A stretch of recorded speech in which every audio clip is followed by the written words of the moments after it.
Bonjour à toutes, bonjour à tous. Nous allons voir comment, à partir de planches de peine de GSB, pouvoir faire des étagères. Alors vous me direz, c'est quelque chose qui est fait puis refait, je coupe, je mets des vis et tout, c'est réglé. Sauf que je voudrais aussi savoir comment mieux utiliser cet outil. Alors cet outil, pour ceux qui l'ignorent, c'est une Domino Festool, c'est-à-dire un outil spécialisé dans l'assemblage. Et c'est vrai que moi je l'utilise assez peu parce que j'ai peur de ne pas le maîtriser. Mais à un moment, il faut se lancer. Pour apprendre, il n'y a rien de tel que faire des erreurs et apprendre depuis ses erreurs. Donc ça va être le principe. Donc l'idée, c'est de faire des étagères pour pouvoir ranger les copies de mes élèves pour qu'ils puissent les récupérer.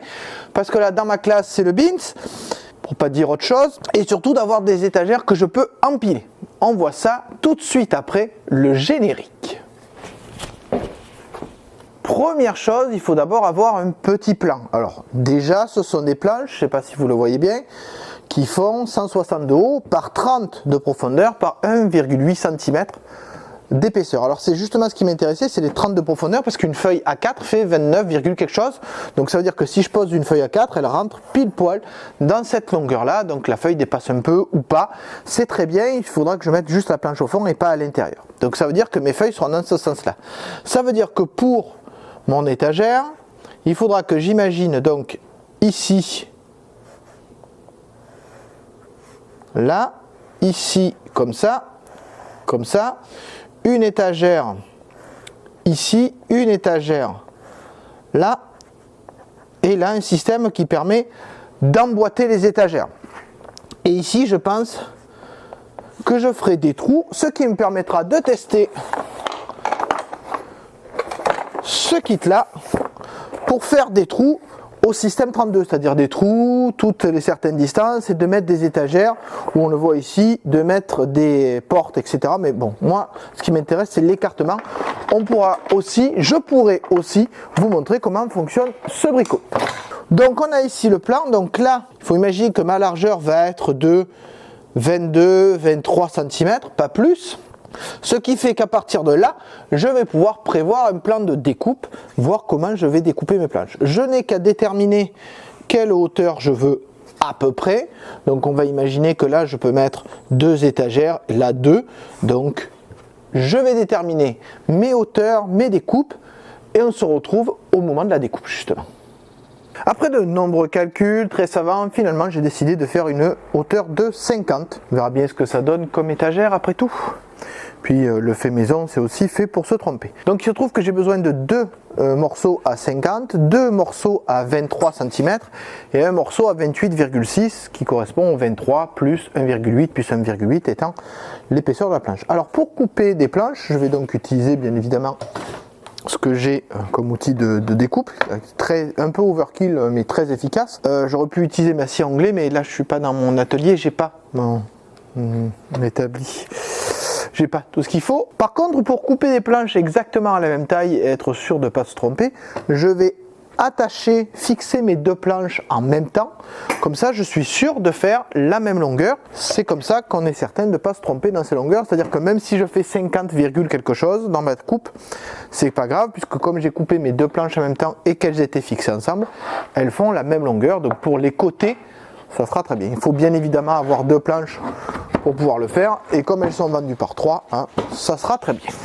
Voilà, comme elles sont bien alignées et fixées par des serre-joints, je peux même en mettre d'autres, et bien je suis sûr que quand je coupe, j'aurai 2 planches de la même longueur.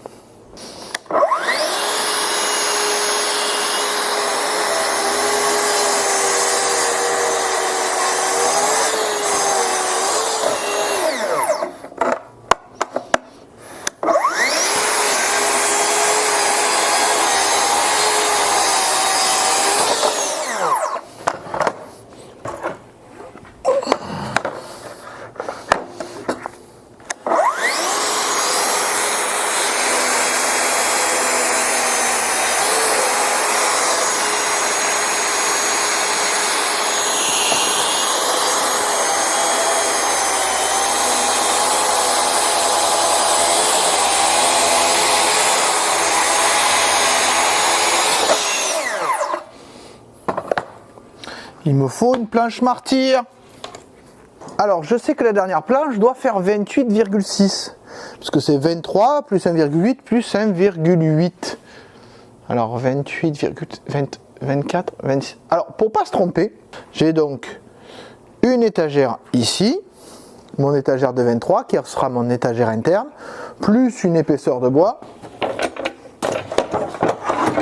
plus une deuxième épaisseur de bois.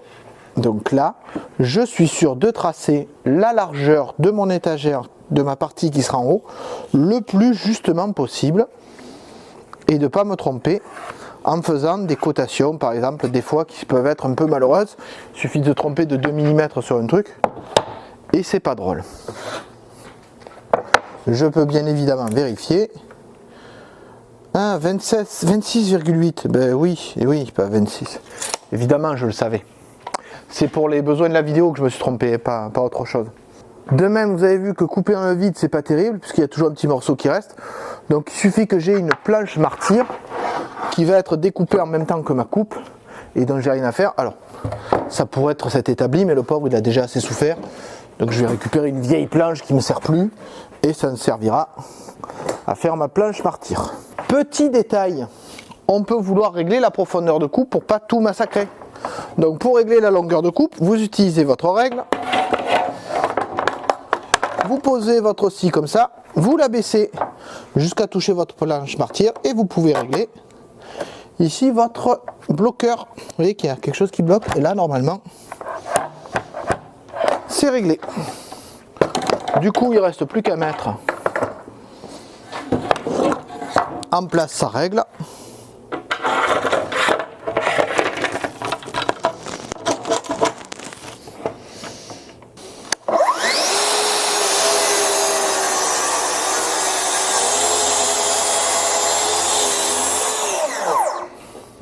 Maintenant que toutes mes coupes sont faites, on va voir un peu avec la domino comment je peux faire l'assemblage.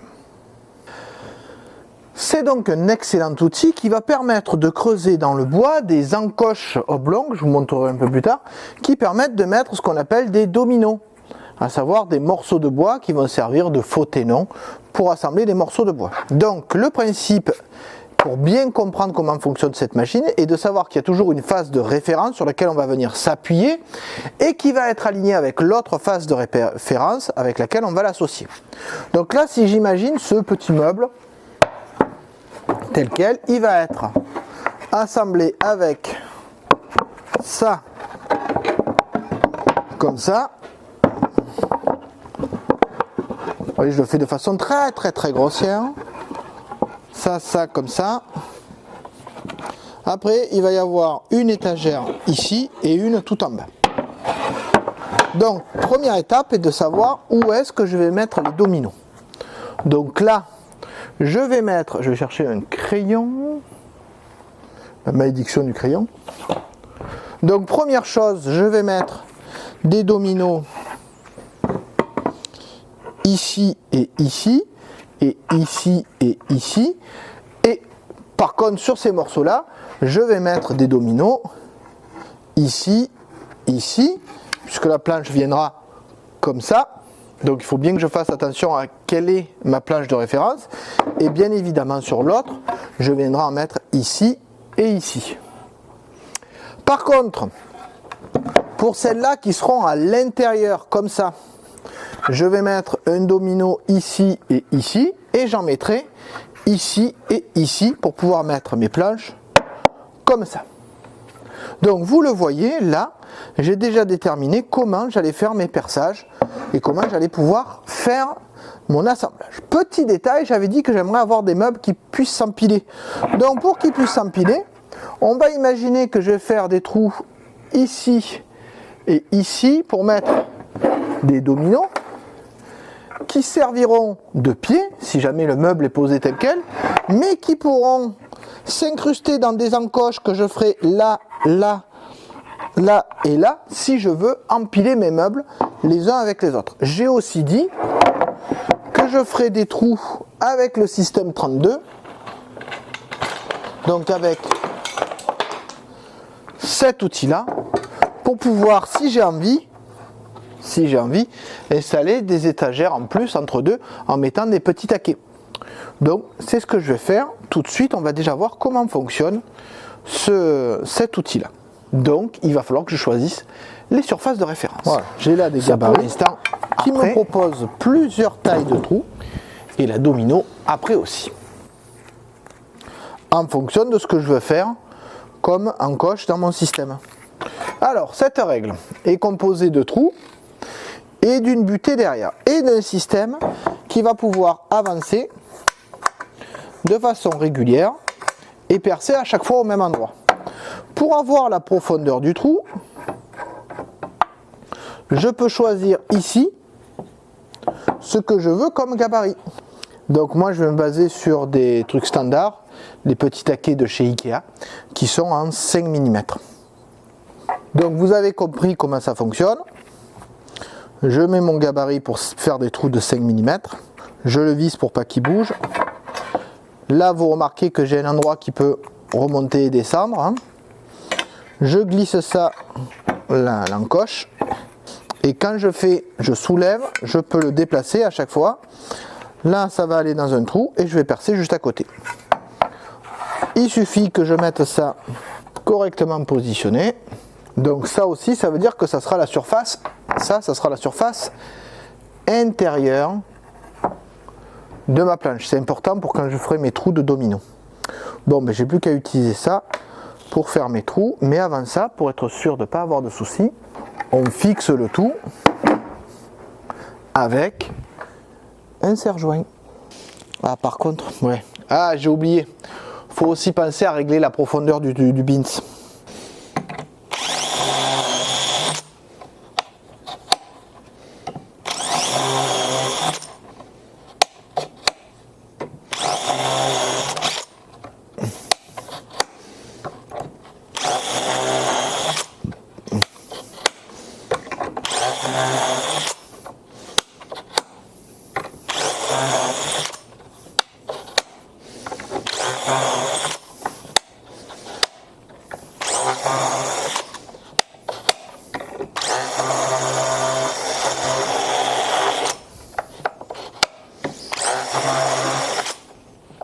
C'est là qu'on voit l'intérêt de ces outils, c'est-à-dire que pour faire une étagère, c'est overkill. Par contre, pour avoir de la répétabilité, pour pouvoir répéter les choses encore et encore quand on fait de nombreux caissons ou meubles, c'est vrai que c'est intéressant. Et comme là, justement, le but, c'est de ne pas en faire un seul, j'espère que ça va m'être utile.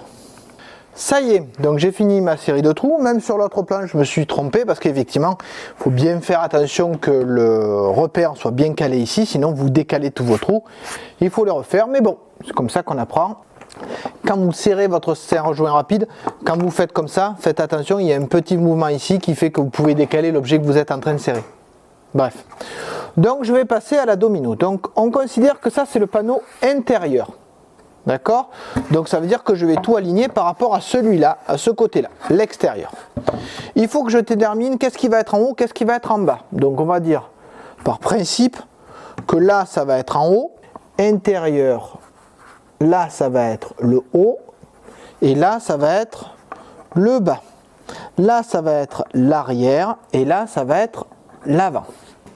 Donc ça veut dire, une fois que j'ai déterminé ça, que j'ai des trous à faire ici, que j'ai des trous à faire ici, pour le bas, et que j'ai des trous à faire ici. Donc première chose, je vais faire les trous qui sont ici, pour vous montrer comment se fait l'assemblage. C'est relativement simple.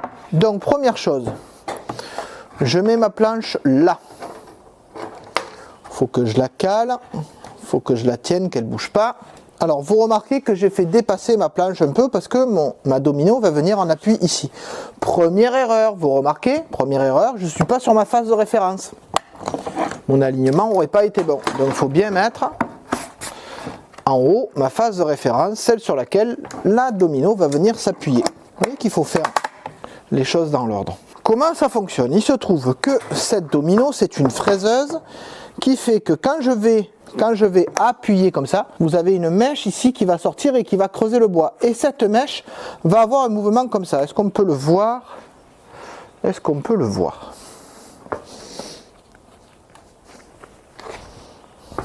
Voyons voir.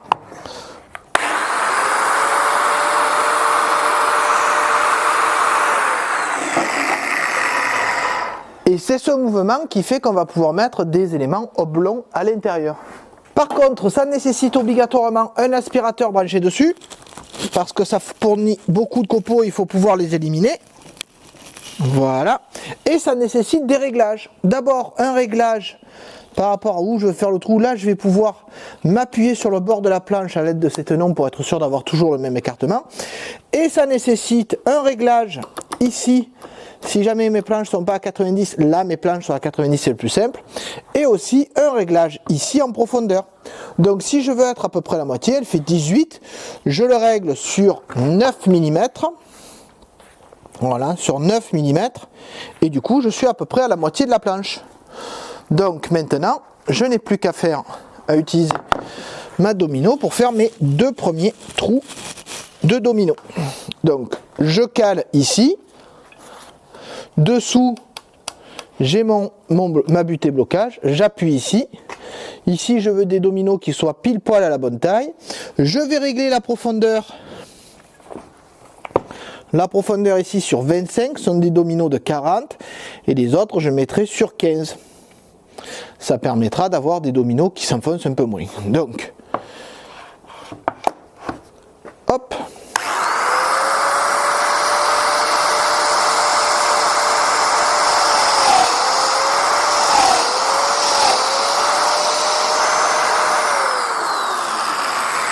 Voilà, j'ai mon trou qui est pile poil à la bonne longueur grâce à la butée et je vais faire pareil de l'autre côté.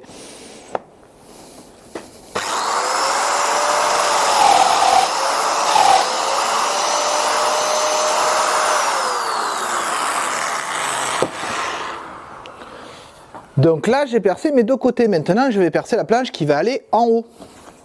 Donc c'est celle qui fait 26 et quelques. Sauf que celle-là de planche, il faut que je la perce ici. Maintenant, je vais percer cette planche-là dans ce sens-là. Bien évidemment, je vais changer la profondeur. Je passe sur une profondeur de 15. Voilà, 15 et 25, ça fait bien 40. Et je ne vais pas utiliser l'outil dans le même sens. Je vais l'utiliser dans ce sens-là. Ça veut dire que cette surface de référence-là sera alignée avec mon autre surface de référence. Et j'utilise toujours les mêmes éléments pour être sûr que c'est bien aligné. Donc je pose bien à plat. Ma surface de référence. Je suis bien à plat dessus.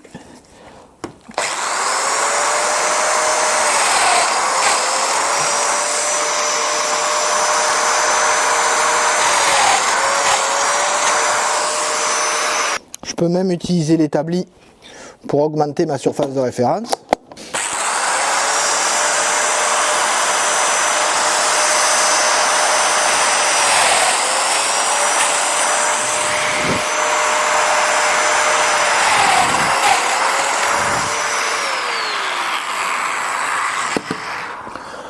Voilà, tout est percé.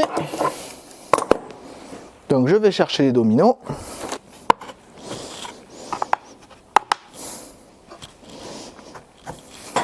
Alors ma surface de référence est là, elle va s'aligner là. Voilà. Sauf que la planche est voilée, c'est une horreur.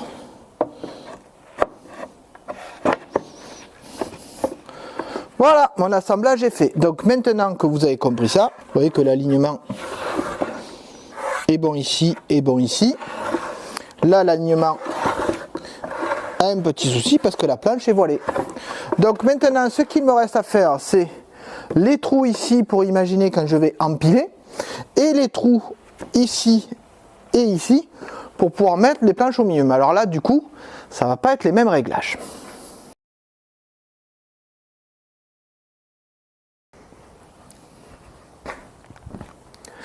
Alors c'est là la difficulté, c'est qu'effectivement quand on veut percer au milieu, on ne peut pas utiliser la butée. Donc pour ce faire, le plus simple est de régler le perçage par rapport à cette sole là. Pourquoi? Parce que après, il suffira de venir mettre comme ça et de percer en s'appuyant ici sur cette sole là. Donc comment faire ce réglage? Il suffit de mettre votre planche ici, de poser ça à plat et bien évidemment de permettre le déplacement de la partie comme ça, métallique, ici. Donc vous voyez que là, je suis posé à plat je règle ma profondeur. Donc ma surface de référence ne sera plus celle-là, mais sera celle d'en dessous. Maintenant, quand je veux percer, je mets le morceau de bois le long de la zone que je veux percer pour me servir de règle, bien évidemment. Je peux imaginer en mettre plusieurs pour augmenter la surface de contact et donc l'efficacité de mon appui. Je viens fixer tout ça.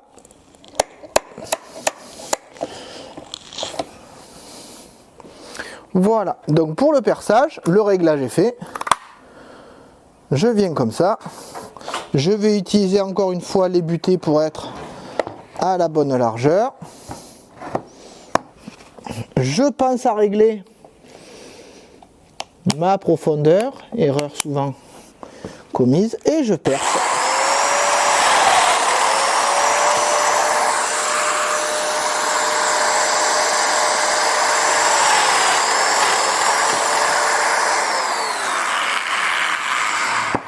Je n'ai plus qu'à faire les autres planches et on se retrouve pour l'assemblage final.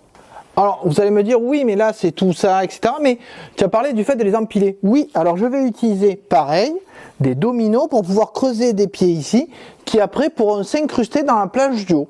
Mais bien évidemment je vais les creuser plus profond et pas à la même profondeur, pas à la même largeur, à la même position. Alors pour ce faire déjà je vais régler sur 28.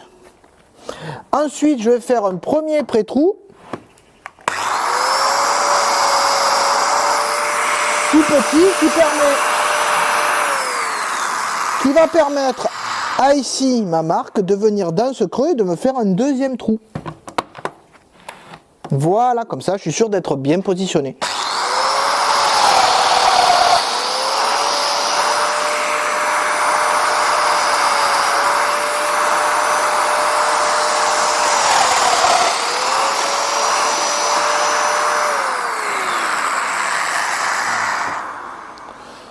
Ça va me servir de pied et je vais faire la même chose dans les planches dans la planche qui est en haut et comme ça je pourrai les emboîter les uns sur les autres. Enfin, j'espère. Bien, il reste le moment de l'assemblage. Eh ben, on va voir ce que ça donne. Hein.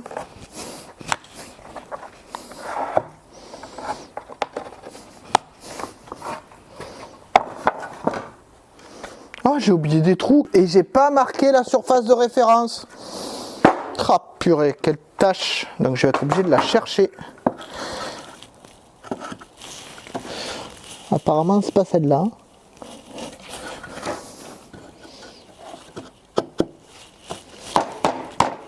Voilà. C'est pas celle-là non plus.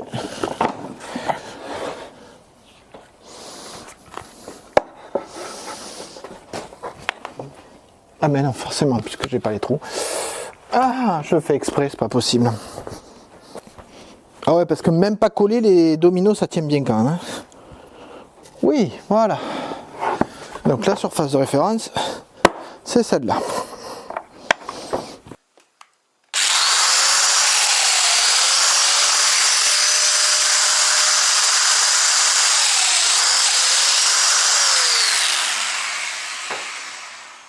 Voilà. Tiens, là j'ai une erreur.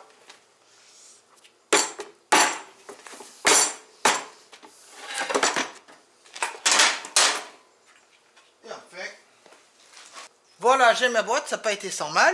C'est la première, je vais en faire 2 ou 3 autres. Et je vous montre ce que c'est quand on peut les superposer.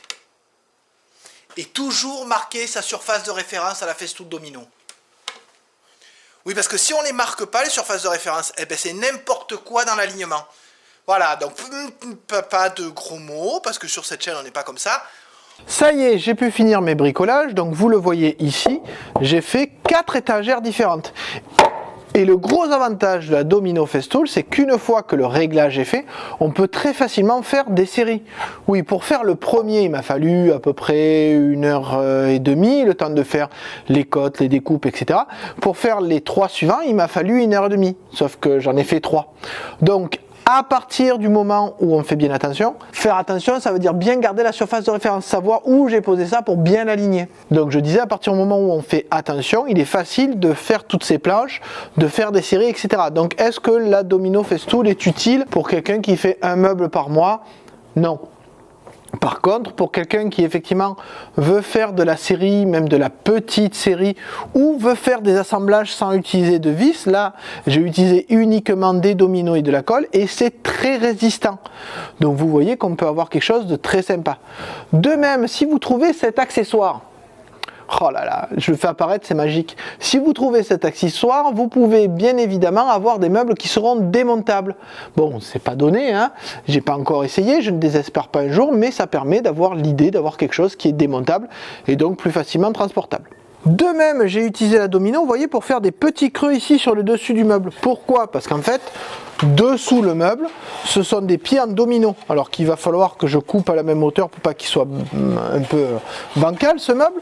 Mais en tout cas, ça me permet, quand je le veux, de pouvoir, vous le voyez ici, superposer mes meubles et que j'ai quelque chose de cohérent, et donc j'aurai des étagères un peu plus hautes ou un peu moins hautes. Donc suivant la place dont je dispose, je pourrais les mettre côte à côte ou je pourrais les mettre les unes au-dessus des autres et rajouter par exemple des étagères si besoin. D'ailleurs, pour montrer que ça a été efficace, vous voyez ici une page A4 et on arrive parfaitement à la ranger dans la profondeur du meuble. Je pourrais même mettre une petite planche au fond pour éviter que ça tombe derrière. Donc avec ça, je vais pouvoir ranger les copies de mes élèves. Ils vont pouvoir les récupérer sans tout mélanger. J'espère que vous avez apprécié cette petite vidéo de bricolage.